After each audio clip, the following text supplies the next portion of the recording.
Hello everybody, good evening and welcome to the United Stand Friday night show as Sir Jim Radcliffe threatens to halt Erik ten Hag's transfer policy for a more Brexit British one. We'll be talking about that. Also, some interesting stuff coming up about Jadon Sancho out partying apparently last night. Is he allowed to do that? Or is it a bad look for a player that's on a lot of money when Man United are playing so many games? We'll talk about that. Also, will Man United actually make any signings in January? And what does this Sir Jim, Erik ten Hag thing mean? But it's Friday night, it's going to be interactive, and it's the best night for it to be December the 1st. Because we are going to do, for the first time ever, smash a like on the video, because when we hit 1,000 likes, I'm going to turn the Christmas tree lights on. We've never done this before. And it's a Friday night show. It's December the 1st, as it says there. And we're having a live Christmas light countdown on the United Stand. Get ready for Christmas. Step into Christmas. We're ready to do it as soon as we hit 1,000 likes. So lots to get involved with tonight as well. I'm also very excited because my new jumper's arrived. You can get one of yours on the United Stand. Shopify links in the video description. Just arrived today. I'm wearing that to the Christmas party. I'm wearing it to the Christmas show. A week on Monday, you can still get your tickets. Love it. Absolutely love it. Power cut incoming. That's why I was a little bit late, mate, because I just had to make sure that I had a dress rehearsal on my own. Counting down on my own, which is a little bit sad. But I want to get straight into this because Erik ten Hag could be in trouble with Sir Jim Radcliffe, apparently, according to the Mail, looking to go with a more British approach. He wants to buy English players. Interestingly, I might have got this wrong, but out of the 8 permanent signings that Erik ten Hag has made, only one of them is English. Now, we'll go through that in a moment. Happy Christmas, says Calm C. We're not quite at 1,000 likes yet. You want to see it when the lights are on. Smash that like. I like your top, says Damien. And let's do it, says John. We're not quite there. We're not quite there. And smash the like button. The butcher is the best jumper, says Sean. It is a very nice jumper. It is a very, very nice jumper. But look, this is the headline. Sir Jim Radcliffe apparently wants to focus more on domestic targets. So is this something you agree with? Let's get a poll running on that. Do you agree with more domestic signings? Yes or no? And we've just hit 1,000. So this, you know I've been waiting for this. Here we go. Drum roll, please. Drum roll, please. It is time. 10, 9, 8, 7, 6, 5, 4, 3, 2, 1. Merry Christmas. Merry Christmas. There we go. Until January the 6th, we're traditionalists. We've got the Christmas tree on, and I bloody love it. I love it. You know what I love about it is that for years, I used to have a green screen. And the thing about a green screen is it's very restrictive. And it's fake. It's fake. But this isn't fake. That's real Ben Foster gloves. They're real football boots. And that's a real tree. And I've always wanted it because we're a real channel. And we've got a real tree. And it just feels real. Whereas normally with my green screen, I'd go like that and half my hand disappears. Because really, you're sat in your bloody living room. It's real. Real, real, real. And I think this move that we made, about a year ago, get rid of the green screen. Fake. Real life. Real content. Absolutely fantastic. In fact, actually, you know these little shelves here that have got memorabilia in? I mean, I'm open to it, but somebody actually offered me a lot of money. They said, could you put my latest album in there and it might help sales? You know, we're talking not far off £1 million. I said, Ollie, no. No one wants to listen to Ollie Murs. It's a terrible look for the United Stand. Anyway, let's get on with the show. Ooh, yeah. Love it. I'm loving it. A real Christmas tree. Oh, I could just look at it all day. Anyway, let's get on with the show. So, yes, Sir Jim Radcliffe apparently wants to focus more on domestic targets. Do you think this is a good thing or a bad thing? 66% of you are saying no straight away. You know what? I do agree. I know we sort of touched on it a little bit on the press conference, but I really wanted to make a show out of this because it flies in the face of common sense, really.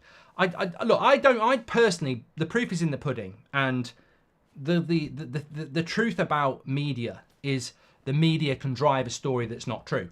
We can't sit here saying we want Ten Hag and all of the media wanted Pochettino. But we didn't get Pochettino, we got Ten Hag. The media's not always right. The media can drive a story it wants to drive. So this whole Sir Jim wanting British players, Brexit, this, that and the other, I mean, it's very unfair to level it against Sir Jim Radcliffe when he's not even in the role yet. So first of all, I will just say, I will take it with a pinch of salt. However, let's play the scenario out that Sir Jim Radcliffe comes in, I want more British players. This is what I think Manchester United should be. I want to put the Manchester back into Manchester United, whatever that means. I want players that are British. I think we're screwed if that is I think it completely doesn't work. I really do think it would be catastrophic for our future. Because if you look at Erik Ten Hag's signings since he came in just over a year ago, and I might have missed somebody here, and let me know if I have. Martinez, Eriksson, Anthony, Malacia, Casemiro, Anana, Højlund are all foreign players, and then Mason Mount's British. So Ten Hag's transfers have been majority foreign players. He knows some of those players. Some of them were reasonably priced, like Ten Hag. Like Eriksson. But to me, whether these players end up being flops or not, I agree with signing those players over the British alternative. I mean, I suppose the only one that might not be relevant would be if you got Harry Kane instead of Højlund. But, you know, Harry Kane's one of the best strikers in the world, so of course you'd take Harry Kane over Højlund. Even Rasmus would understand that.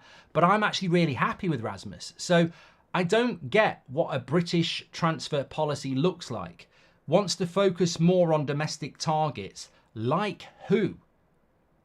Guehi at Crystal Palace is not better than 5 or 6 midfield. I mean, he's not better than Todibo. I think he looks good, but he's not definitely better than Todibo, and he'll cost you 20 million more. Ivan Toney, why? We've got Rasmus. Why would you do that? I know we need to bring another striker in, but it's going to cost you 60, 70 million quid.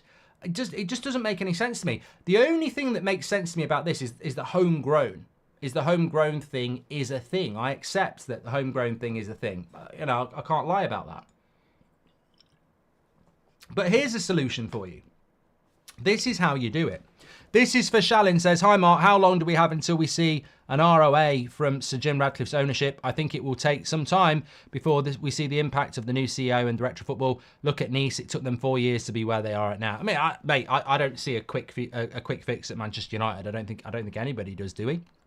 Not enough great British players. That's why England national team is rubbish, says Darren.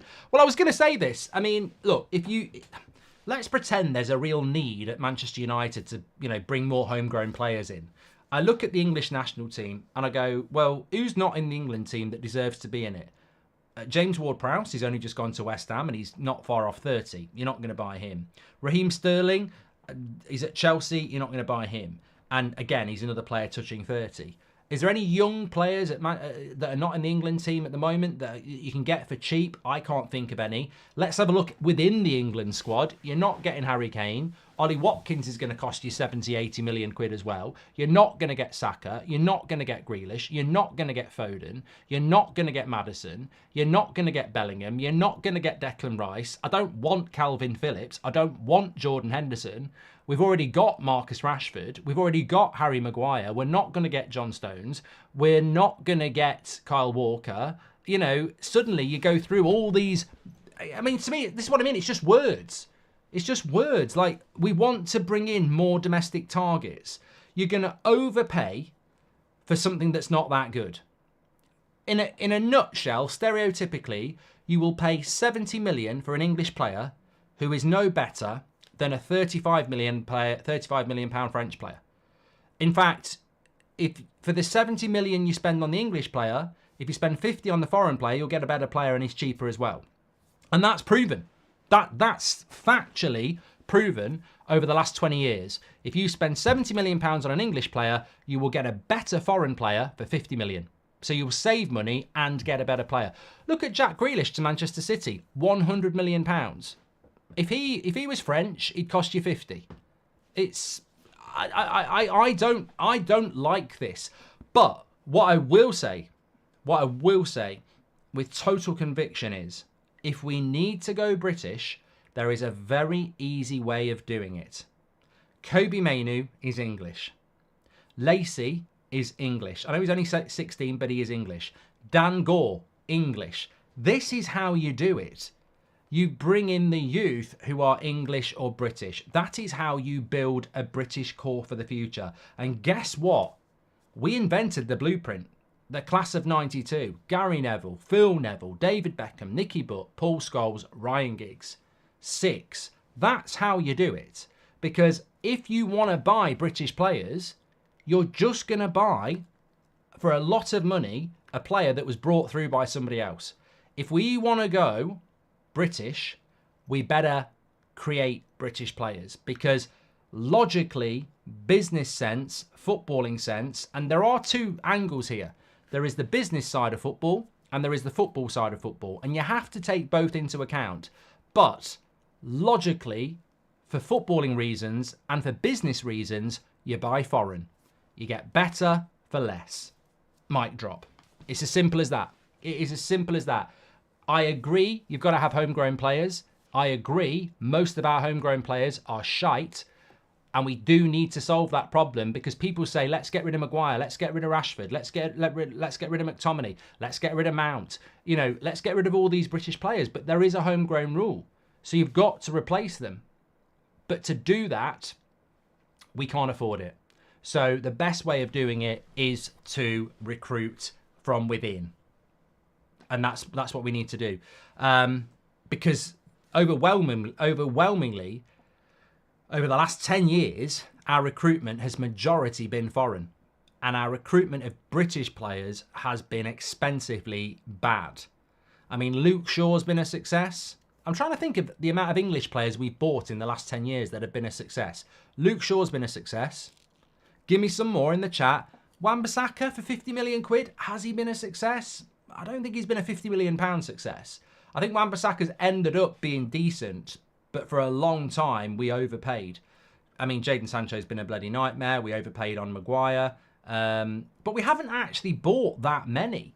We haven't bought that many, and they haven't worked out that well either. So, yeah, it would be interesting. Evan Ferguson is not British, Eric. But remember, homegrown, and this is the other thing I wanted to talk about. Homegrown doesn't even mean English. Garnacho will be classed as homegrown at Manchester United. So, again, like, there are ways around this without just buying British. Our promotion of youth has been a disgrace for the last 10 years. I hope Mainu and Garnacho represent a change in this, says Lee. Yeah, and look, I think we've got the right manager in relation to that.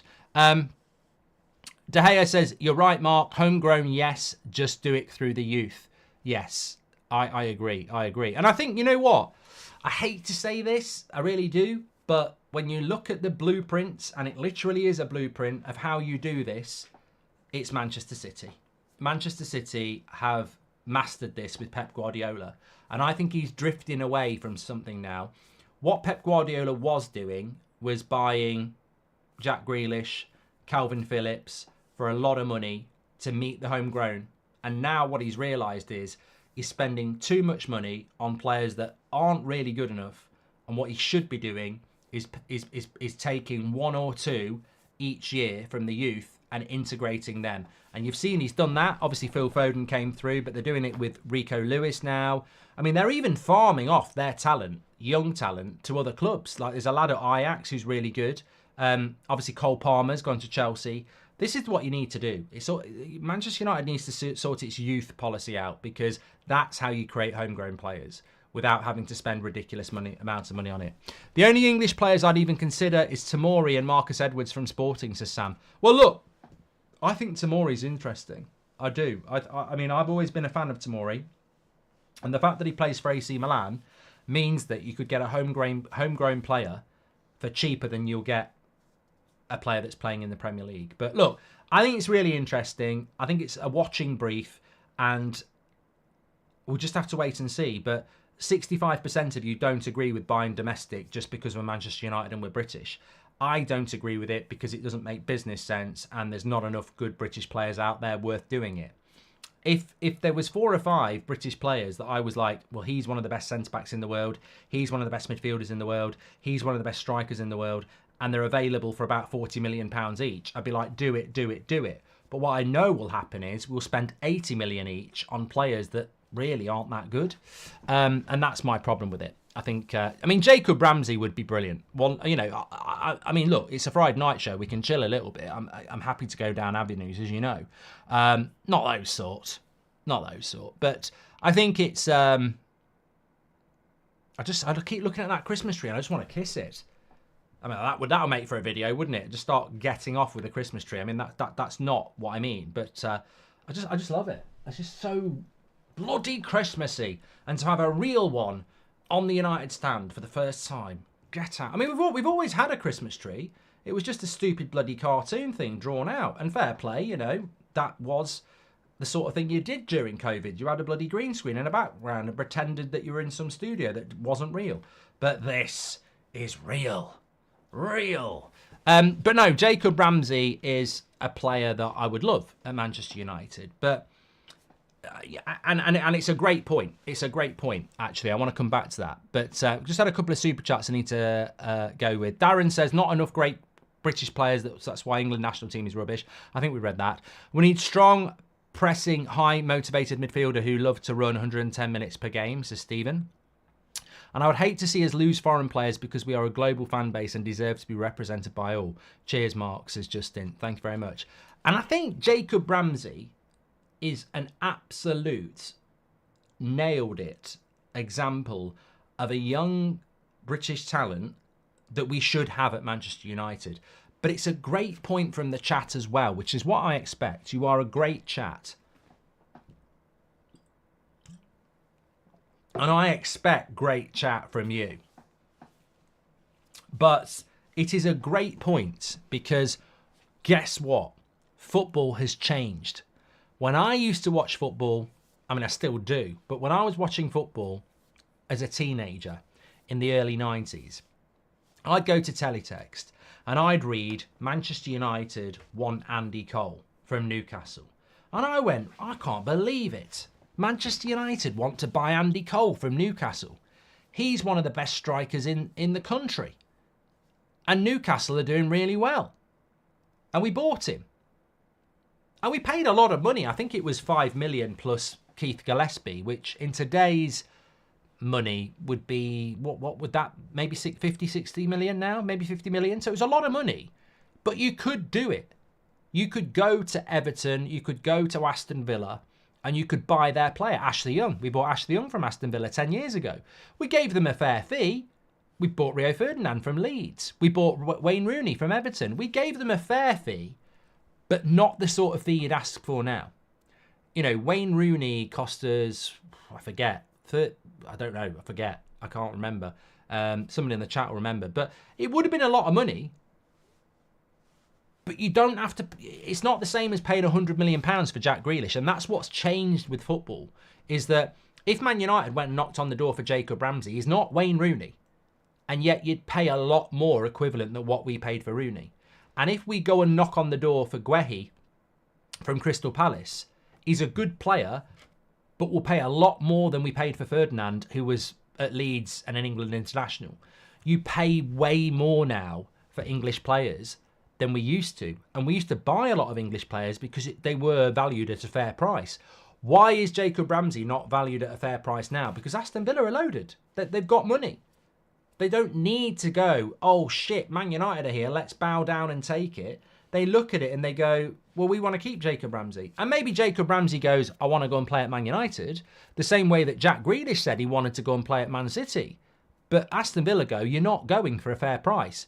We've got a ridiculous price for you. If they pay it, you can go. And Man City paid £100 million for Jack Grealish, and he wasn't worth it. He wasn't. I like Grealish. I wish United had bought him, but we couldn't afford Jack Grealish at 100 million, and I'm glad we didn't buy him at 100 million. But if Jack Grealish had been available for 65, I'd have gone, it's worth it. It's worth the punt. I thought he was overpriced at 65. Man City paid 100 million for him, and that's where football has changed from maybe 10, 20 years ago, is you could go and knock on the door of an Aston Villa or an Everton, pay them a fair price for a good player, and do the deal. Now, you've got to pay a ridiculous price. I mean, look, Arsenal just did it in the summer. £100 million for Declan Rice. No way. He ain't worth it. And I like Declan Rice and I like Jack Grealish, but they're not £100 million players. They are not £100 million players. Declan Rice might become a £100 million player because he plays for Arsenal and wins a title and plays in the Champions League. But he's not a £100 million player playing for fucking West Ham. And yet, so this is my problem with it. If you want to start buying British, you're going to pay stupid money to do it. That is not a business model. So I call bullshit. I don't think Sir Jim Radcliffe's going to say we're just buying British from now on, because it will destroy the club. It will sink us. You know, you'll pay stupid money for an average player. Why do we always want to swim against the current? I mean, this is a great point from Mario Franco. He says, why do we always want to swim against the current? Why can't a big club like United act accordingly? Look at the huge clubs buying from South America. Mario Franco, if Sir Jim Radcliffe got in contact with me and said, you know, you run the biggest United independent fan channel in the world, you are on a daily basis talking to thousands of United fans, you're reading the comments, you know, you're absorbing the different opinions. What do you think about Onana? I'd say, no, you know, look, he's making a lot of mistakes, but to be honest, Jim, or should I call you sir, is Onana's on thin ice. I think people back him, but he's got to get better. Thanks for that. Now, Jim, ask me about what your thought process is on recruitment. Well, I wasn't going to ask you about that because I've got my own. Well, I'd love it if you did, Sir Jim. Okay, what's your thought process on recruitment policy? Well, I think you should copy Brighton. Interesting. I was thinking about going more down a Brexit route. Well, I think that would be a mistake, and I'll send you the Friday show so you can have a look at it. But you need to go down the Brighton route. What's the Brighton route? The Brighton route is really good recruitment and scouting and identifying talent all around the world that is going to become brilliant that hasn't been bought yet. And it might be Brazil, it might be Paraguay, it might be South Korea, it might be Australia, it might be Ukraine, it might be Scotland, it might be South Africa. This is what you need to do. You don't just go, let's buy British, because you're closing your mind. It's like being 16 again and going, I want to get married, but I'm only going to marry a blonde girl from Stoke. What if a brunette from Surrey is, you know, amazing for you? Or you go to India and you meet a girl or a boy, but I mean, I think this person likes women. It's not hypothetically, it doesn't matter. My point is, you don't box yourself off. We live in such a diverse world. We live in such a diverse world, and football is so diverse. Don't box yourself off by going, we're only going to buy that. You're fishing in a smaller pond. Fish in the ocean. You might pull out a great white shark. You might pull out a goldfish. You might pull out an eel. You might pull out a boot. But you're definitely not going to pull out some of those things in a British pond.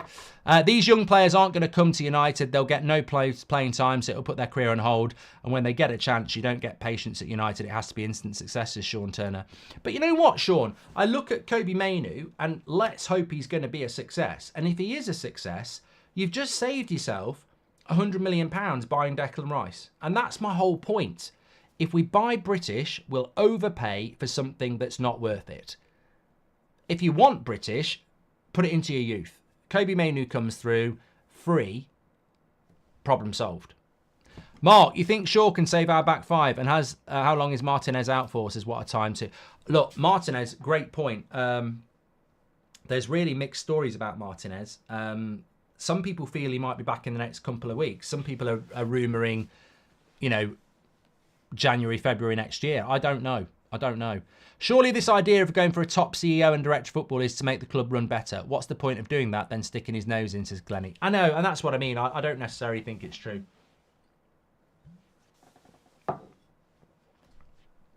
Nick B says, it's a rag of a story, mate. So Jim doesn't just hire the local man to run Ineos, recruit and scout the best. I'm sure he knows this. And I agree, Nick. I agree. But we're a community. And we've got every right to discuss it. And you know what, Nick? I'd rather discuss it in the hope that it hits the fan base and gets spread through the fan base so that those close to Sir Jim know that we don't like it, So that even if he was considering it, he thinks again. But I'm like you, I don't see how you do this. It's bad business. And apparently he's a good business sense guy. Doesn't matter the nationality, we always pay a premium. Look at Anthony. Well, Dan, I'm very, very grateful, Dan, for the super chat. But I'm very grateful that you brought that in, because you're right. We pay stupid prices for foreign players as well. And that's a very easy thing to solve. Like, we do pay stupid prices for foreign players. And that makes it even worse. I want to just bring in this Sancho story, by the way. But let me reiterate. Homegrown doesn't mean British necessarily. This guy, the Christmas cracker, he is homegrown. He is a homegrown player. So remember, it doesn't mean British. It doesn't necessarily mean that. And also,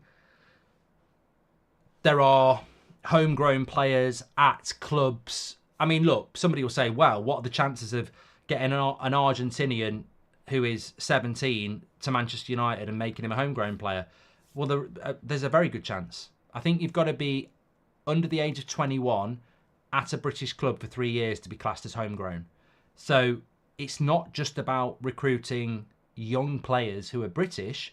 You can recruit young players who are French, Brazilian, whatever, as long as you're getting them in at 17. So Martinelli's classed as homegrown as well. And also, you can look at that from Frimpong's homegrown as well, says Cole. Yeah, this is what I mean. You're making good points here. There are players out there at other clubs, maybe Crystal Palace, maybe Everton, maybe Sporting Lisbon, maybe like Frimpong, who are classed as homegrown, but aren't necessarily British. So it's thinking outside the box. Homegrown, you automatically think Jack Grealish, 100 million, Declan Rice, 100 million, Calvin Phillips, 60 million. But there are ways around it, and United need to be thinking like that. Alex says that David Raya is homegrown. I didn't know that. I mean, look, there's a show in itself there. We can't do it on the United stand, but Homegrown 11 that shocked you. Yeah. Mark, do you think there is any chance that Sir Jim Radcliffe will that Sheikh Jazim will win the takeover? I have a feeling something can happen. Mahmood, I don't want to bring your mood down, but you're talking arse there. So you're talking, your breath smells of shit, basically. You're talking that much arse. I mean, I know that's very blunt for a Friday night when there's a Christmas tree listening, but yeah, Guitarro gone. Absolutely out. That it's not happening. Forget about it. Anyway, it's Friday night. We're having a bit of a party. I've got my Christmas jumper on. You can get yours delivered. We've got it in all sorts of colours, and we do ship worldwide. So check it out through the link in the description or the link in the live chat. And also, don't forget, we still have about 30 tickets left for the Christmas show. Literally only about 30 left. A week on Monday night in Manchester. The Not So Silent night. It's going to be fantastic. Photo opportunities at the end with everyone who's going to be there. We've got a section where we've got Ricky and Kev and Beth and Faz on stage. We've got the football fill-in, Ben Foster and Watto against the Goldbridge Saves Football podcast, which is me and Will. It's going to be it's a variety end-of-year football show live at Christmas. We're giving presents out as well. Basically some of the presents are merch that we're going to be giving out as well. So there's loads going on. We've still got about 30 tickets left. Be great to see you there. Links in the live chat and the video description. I was out in Birmingham last night, November the 30th, festive. And I was like, I just want to get out there as much as I can. It's a great time. And it doesn't feel the same in January. So get yourself there. It's going to be a cracking night. What's going on with our boy Ahmad, says Angel. I don't know what's going on with our boy Ahmad, but I do know what's going on with Sancho. Listen to this.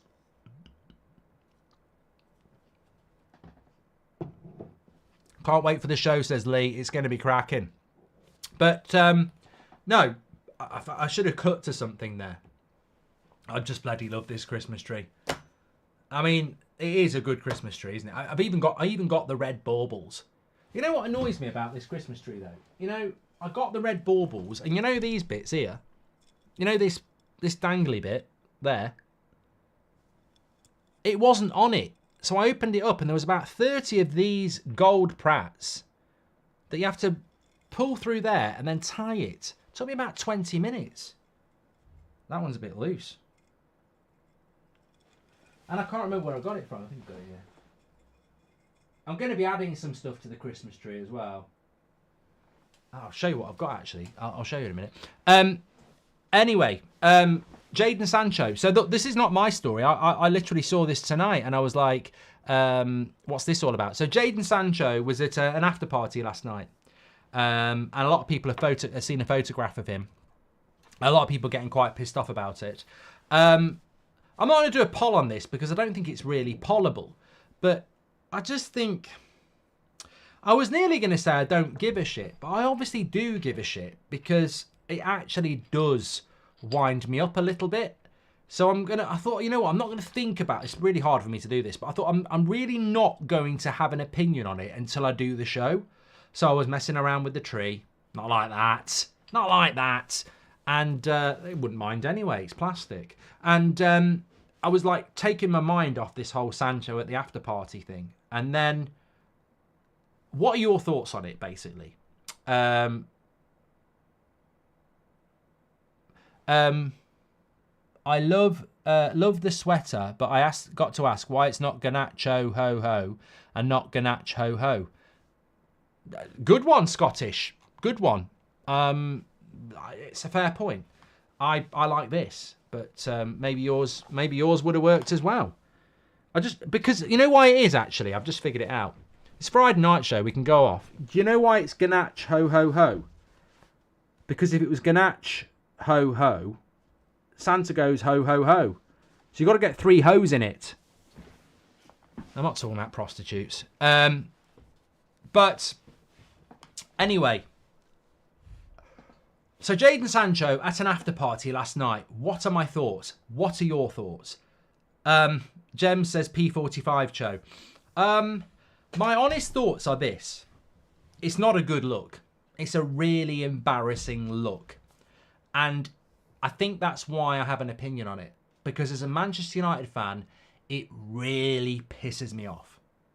I can hear an applause there now. Oh, yeah, go on. I'm going to do this at the live show next Monday. Oh, yeah, write this down. Sancho stuff. They'll love it. Yeah, I'll get loads of cheers for this. But it really pisses me off as a United fan that he's out doing that.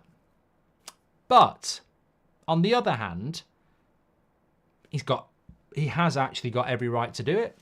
I'm not saying that. I mean, what do you want him to do? Sit inside and, play FIFA? What is he supposed to do? I mean, like, he can't. He's not been playing for Man United for 3 months. He's allowed to go to Nando's. He's allowed to go to an after party. And he's allowed to go to the cinema. So, look, I'm not saying that he shouldn't be out. I actually agree that he can do what he bloody well likes, really. He can. He's not in prison. He's not under lock and key. And I accept that. But what I also say is, it's bloody embarrassing for us. It's bloody embarrassing for Manchester United fans because we have just had that game against Galatasaray. We've got Newcastle at the weekend. We're in a really delicate time. Could be on thin ice if we lose tomorrow night. And then we've got this player who's on 300 grand a week who is just out having is out at an after party. It's embarrassing. That's what it is. That's my emotion, embarrassment. I'm not saying he can't go out, because he can. But it's embarrassing that he's out while the team is in the middle of some really difficult fixtures and we're paying so much money. That's what it is. So it's not really toxicity or hate or dislike for Sancho. He is allowed to go out. Other United players will be going out. It's the fact that he's doing that, having photos taken of him when he's basically being paid to sit on his arse for Manchester United. It's just, the whole saga is really embarrassing. Yeah, and I think that's my opinion on it. I genuinely think there's probably a story from Sancho there. And I genuinely think he has to be allowed to live life. He's a young guy who probably likes going to parties like that, and he can do it. But it's just bloody embarrassing. That's what it is. Bobby, welcome to the Members Club. Thank you very much for joining. Anne loves the tree. London lad, what do you expect, says Charles, and we're not paying him to party, says Snaps. But you know what, though? We'll struggle with that, Snaps, won't we? Because I don't think it'd be a very restrictive contract if you can't go out. And it's just one big embarrassment, really. The whole thing is embarrassing. I don't really know who to blame for this, because I blame Sancho, of course I do, because I saw the tweets. But I just think from a Manchester United point of view, if I was CEO, this wouldn't happen. And I don't think it would happen if you were CEO either. I would not have this happening. I wouldn't have this happening. I'd sit him down and I'd say, get yourself back training and we'll let you go in January and you behave. Or if you're going to fuck about, we're going to our lawyers and we're going to push this as hard as we can and make it as difficult as we can. But we're not just going to sit there whilst you do fuck all. And that's what I would do. And I don't understand why United haven't done it.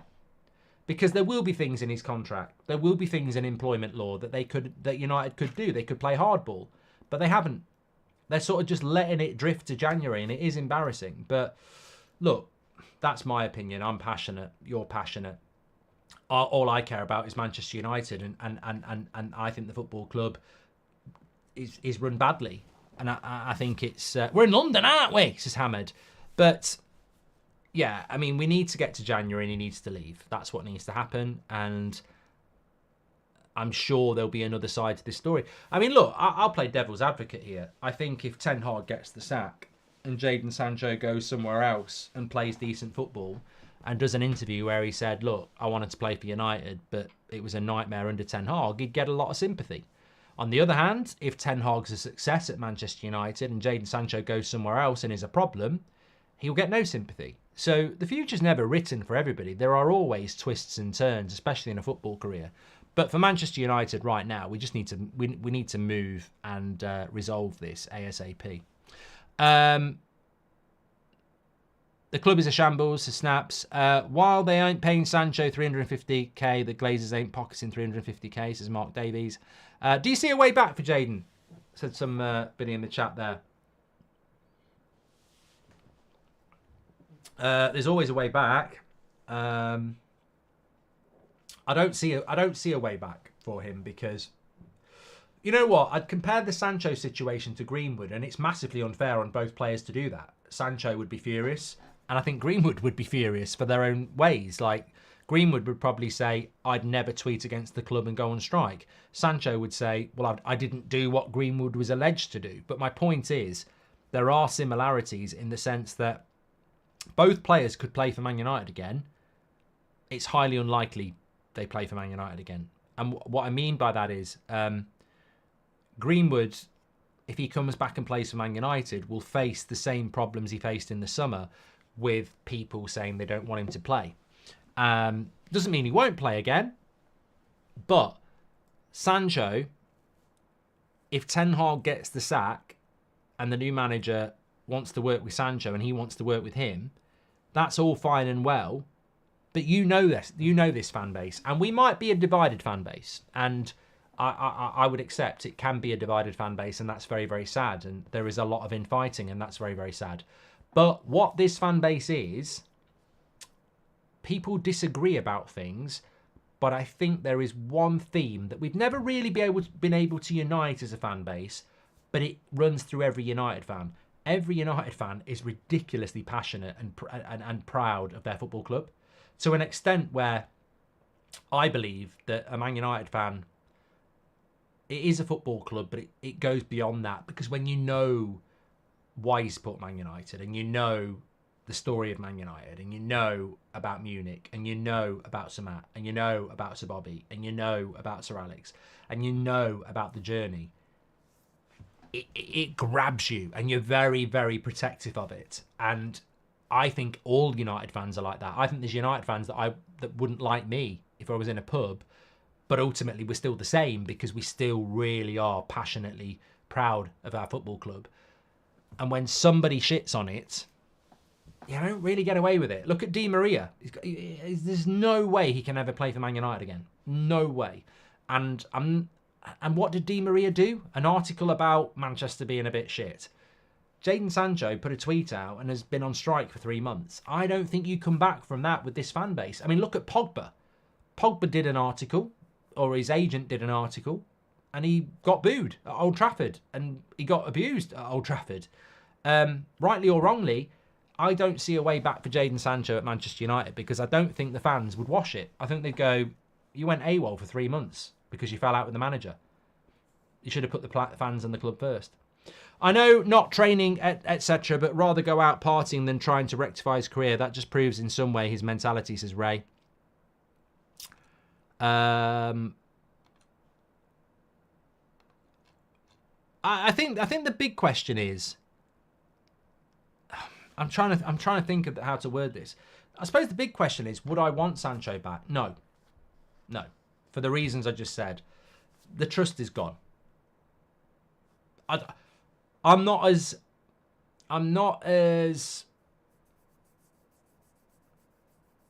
what's the word? I'm not as firm on. I mean, some people just really are pissed off with Sancho. That's what I'm trying to say. I'm not as firm on that. I wouldn't actually. You know what? I'll just be honest. I was trying to beat around the Kate Bush there a little bit, but I don't care if he goes off and plays well for Dortmund again or wherever he goes, Juventus. I don't really care. I'm not really bothered. If he goes off, I don't know whether I suppose I probably am saying I wish him all the best in the future. I mean, it's not the same as someone like Fred going, or Nicky Butt when he went to Newcastle, or Phil Neville when he went to Everton, and you wish him the best. But with Sancho, I don't really care. I'm not like, oh, I hope he fails. I'm not like that. I don't care. And I suppose the reason for that is because I was actually really, we spent over a year trying to sign this player. I was like 90% club. I was really excited when we signed Sancho, and I can't be a hypocrite to the fact that I did think he was going to be a really good player, and I did think he was something different, and I did think he played football in a way that was going to be really different for us. So there is a sadness that it didn't work out in a footballing sense. So I don't dislike the player, but it is over. I don't want him back. I don't want him back. And I'll always say this. It doesn't matter how good the player is. Sometimes you cross a line, and I'd rather have a Scott McTominay than a Jadon Sancho. I would, because and some people would be surprised by that. But I'd rather have a Harry Maguire than a Jadon Sancho. I'd rather have a Scott McTominay than a Jadon Sancho. I'd rather have an Anthony Martial than a Jadon Sancho, because they actually, at least they do care about the club. I know they're not good enough, but they do care. And Sancho just hasn't shown that. And I think at United, you've got to get it. And look, those players I've just mentioned, look, I like Martial, but he's injury prone. McTominay and Maguire I don't think are good enough, but they do get it. They do get what it means to play for Manchester United. And I remember a time, we're on the History Channel now. It's Christmas, nostalgia. I remember it. I was, you never realise how good you've got it. And I had it 3 or 4 times like this. I look back to that team of the early 90s with people like Steve Bruce and Peter Schmeichel and Paul Ince and Brian Robson and Eric Cantona and Mark Hughes, and there was many others. And they were good, but they got it. They knew what Manchester United was about, and they were good. And then you move beyond that. You go to 99, and you've got Beckham, you've got Scholes, you've got Neville, you've got Giggs, you've got Stam, you've got Cole, you've still got Schmeichel, you've still got Irwin. Brilliant players, and they get it. And then you go to 08, and you've got Vidic, you've still got Scholes, you've got Rooney, you've got Ronaldo, you've got Tevez, you've got Van der Sar, and they get it. And they're good players. The problem we have at the moment is we don't have enough good players who get it. We've got 1 or 2 who are good players and get it, Bruno, and you've got a few players who aren't good enough and get it, and then you've got players who are good enough who don't get it. And that's the problem with Manchester United over the last 10 years. We just haven't got enough good players who get it. We've got players that are good that don't want to get it, and we've got players that aren't good enough who get it. And we get confused because we think because they get it, they're right. And if you imagine someone like Scott McTominay, he gets it, but he ain't good enough. But some people let their emotions get in the way of that and go, well, he gets it, so he's all right. But it's not. It's not enough. Just getting it is not enough.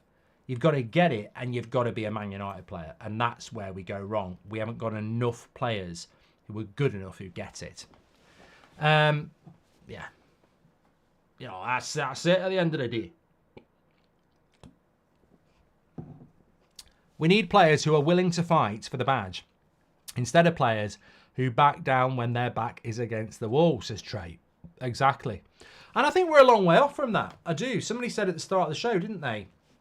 How long do you think it's going to take for Manchester United to transition? And I hate to say it, but I think it's going to take a long time. I don't think we're anywhere near competing. I mean, look, if I was Sir Jim Radcliffe, I'd be looking at 3 to 4 years. And what I'd be looking at, and I did a video on That's Football about it today, Man City are going to trial in 12 months. That trial will probably take 18 months. Then they'll probably appeal it. So even if Man City are going to get their punishment, it won't be this season, it won't be next season, and it won't be the season after that. So if Man City get the punishment, and it'll have to be relegation, maybe double relegation, maybe treble relegation, you're talking about probably 3 seasons' time. So I would be looking at having Man United ready for a title race in 3 or 4 years' time. And I think it will take that long. And that's not taken into account Newcastle, by the way. So I think 3 or 4 years. Look, we're so... I mentioned the Man City charges and I mentioned the case because they might not get done at all. But if they don't get done, we'll never get anywhere near them anyway. We're so far behind. We're so far behind. We can't catch Man City without what Qatar was offering. We can't. And even with that, I think it would have took 3 or 4 years. So, yeah, I think we're a long, long way off. After Sir Alex, I didn't think we'd stop winning titles because I was so used to winning titles. When Jose came in, I thought he'd win us a title. When Jose got the sacked, it was a real reality bite that we might not win a title again. I didn't really think Ollie could win a title. I don't know that Ten Hag can do it. So we might not win a title again. I don't actually have any confidence that United will win a title again. I remember speaking to a Liverpool fan about 6 years ago in an old job, and they were a Liverpool fan, and they were like, I don't actually have any confidence that I'll see Liverpool win a Premier League title.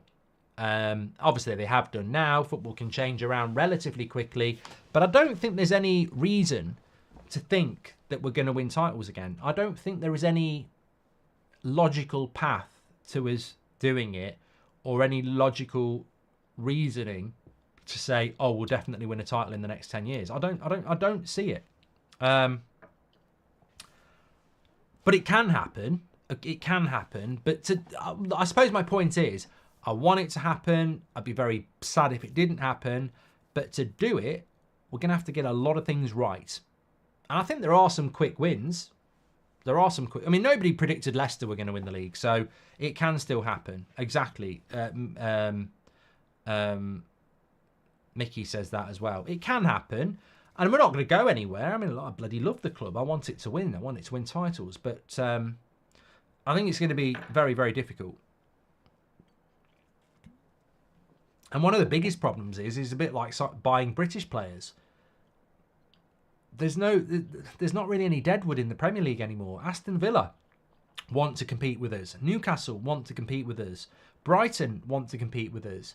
And then you've got the normal Liverpools, Arsenals, Chelseas, Manchester Cities. So it's a very... look, it's great. I do That's Football. I'm sure some of you watch it. I'm doing Arsenal Wolves tomorrow afternoon. I love the Premier League. I've got the podcast as well, Goldbridge Saves Football. I love the Premier League. The flip side of that as a Man United fan is it's ridiculously competitive and there's a lot of clubs that are better run than us. So we're starting from a position of... look, put it like this. you're Man United fans, a lot of you. I'm a Manchester United fan. For most of our lives as Manchester United fans, and probably still now, we have this arrogance that we're Manchester United. We've got a bigger grounds, we've got a massive fan base, we're Manchester United. We've got a divine right to win things because we're Manchester United. No problem with that. I think the same. Right? But think of it like this. Logically, reality, are we better and more equipped to win a title before Aston Villa? Answer that question honestly, and the answer is no. We've got that, well, we're Man United. We're Man United. We've got Old Trafford. We've got a massive fan base. We're Manchester United. But reality, Aston Villa are better equipped to win a title than us at the moment. And that is the big problem. We are not in a better position than Aston Villa to win a title. They've got better infrastructure and a better team at the moment. Now, we can change that. We could even change that under Ten Hag with the Glazers. Look at last season. But the first battle for Manchester United is to solve that problem. And until we solve that problem, we are a problem. Phil says it's a bit too harsh. Mate, Aston Villa are above us in the league. It's not harsh. Aston Villa are playing better football than us. I think Aston Villa at the moment, over the last 12 months, since Emery's been there, their trajectory is slightly above ours. So, you know, if you look at them over the last year, across 2 seasons with Emery, their trajectory is better than ours. It's a fact. But the fact that we're even debating it shows you the problem. We're not talking about Arsenal. It's not talking about Liverpool. We're not talking about Man City. We're talking about bloody Aston Villa. And these things can be changed, but we've got to change them first. Talking about titles is somewhat redundant because of where we are at the moment. Do you think I should let Ollie Murs put his album there? It's a lot of money. If a club went for Musiala, would be considered homegrown since he switched allegiance, says King. I don't know. You're confusing me there. I just bought the 5 Cantonars Christmas jumper. Lovely stuff. Keep up the great content, Mark. Getting me through a tough time. United aren't helping this, says James. Yeah, well, remember. Thank you very much, James. Remember, if you want to get your Christmas jumpers, one like this. Mine came today. Obviously, it did because I'm wearing it. It's not an illusion. Links in the description, and we do ship worldwide. We've got loads of designs for you. And I'm looking forward to tomorrow night. I don't like 8 o'clock on a Saturday night. I don't like it. But tomorrow night, maybe it's the Christmas tree. Maybe it's the Christmas time of year. Maybe it's the international breaks. I don't know. But I'm actually really looking forward to that tomorrow. I think it's... I've just got a funny feeling we might get a result because we're underdogs with everybody. And I've got a funny feeling we're going to get a result. I really, really do. But I got the Christmas Pratt jumper the other day. It's so bloody soft. Yeah, I like that one because it's got me on it and I'm a right big head. No, I do like that one. What was I going to say? Yeah, looking forward to that tomorrow. So I'm going to do the morning show in the morning because it's an 8 o'clock kickoff at night. So I may as well do a morning show. There's a couple of transfer stories I want to talk about. And there might be something else. I'm going to do Arsenal Wolves at 3. And then I've got a bit of a gap until the 8 o'clock kickoff. So I'm looking forward to that. And then we've got Chelsea on Wednesday. So, it's coming thick and fast, isn't it? Which is what we like. Christmas show, that was what I was going to say. There's about 30 tickets left. It's going to be a fantastic evening. Can't wait. I've been working on it a little bit today, actually. Some of the jokes are brilliant. And only I've read them so far. And I was laughing at my own jokes. But I don't want to put any pressure on it. But yeah, it's going to be a great night. Links in the live chat for that as well, for Christmas jumpers and the Christmas show. What else was I going to say? I've forgotten. I'm in awe of you. Come to me. Come here, you bloody beauty. Ooh, I love you. It's great. I love it. I'm just so happy with it. I've always wanted us to have a real Christmas tree, and we've got one now. I'm really happy with this set. I'm so happy with it. It was a big move for me a year ago to move away from the green screen and open it up into something like this. But I think it's just so brilliant. And the Christmas tree this year has just been... it's just taken it to a whole new level. I'm just looking at it in awe. I love Christmas trees. I love baubles, and I love Christmas lights. It's fantastic. What does it look like in different lighting? I'd love to show you, but I've lost my bloody... Oh, here it is. I don't normally use red, you see. So...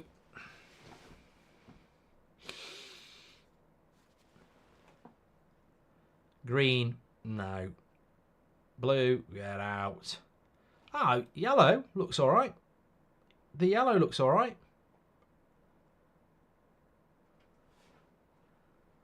No, it's not working. Pink, rubbish. Blue, Man City. I think that's the white. My normal light is that one, isn't it? I actually think the yellow is nice. Oh, well, I'll probably have that in the day. We'll have that in the day, I think. And then at night, we'll have... Probably go with the yellow. I quite like the yellow. That's quite nice. I like that one. The yellow looks good, says Whacking. Somebody said, talk about football, what you're doing. Like, mate, I purposely did a video on my channel once called Goldbridge Makes a Cup of Tea, and it got 100,000 views. I just do it to piss people off who say that he only grows off talking negatively about Man United. Yeah, I can get 100,000 people to watch me make a cup of tea. And I can get 9,000 to stay watching me change lights. Because we're a brilliant community. It's your boy Calv says, Merry Christmas, Goldbridge. Thanks, pal. Really appreciate it. Cooking with Goldbridge Christmas dinner. Show us how it's done, legend, says the big... I think I've already done a Christmas dinner. I think I've already done it. I think I have. Do a poll for red or yellow. Well, I do like the red, but I'm just thinking... I mean, the red looks nice, but I think the yellow pops the lights off a bit better. I mean, at the end of the day, Gems, the tree is the star. And what about no light?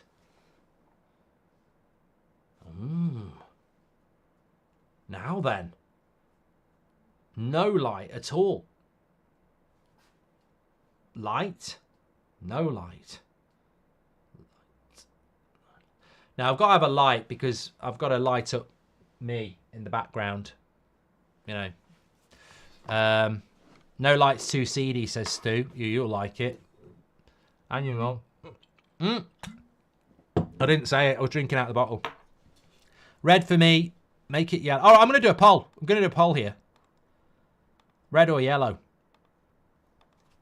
Which light? You're legends, everybody. We are now at the end of the show, just talking about lights. Probably going to be the best bit. But I'm in a happy mood. I can't help it. I'm in such a happy mood. I mean, this is my highlight of the year. Having a real Christmas tree. You know what? There are lots of things I've done because of you as a community. I've got my own radio show on national radio. I've managed twice at the Sidemen Games in front of over 100,000 people. I played at Old Trafford. I've done so many things that I'm really grateful for. But a real background with a real Christmas tree, it's so great. And I think about where we started. I used to have, you know how crap green screens are, right? I used to go in my old house. It used to take me about 20 minutes to set it up before a stream. I used to take my laptop and everything into the living room, set it up on a table, get a big green screen behind me, put lights there, and then set myself up in front of the TV. And I'd look at it on the screen and I'd go, it looks really half decent with the picture of Old Trafford and everything like that. But the reality is I've got a big green cloth in a living room that I feel like a fake. I feel like a fake.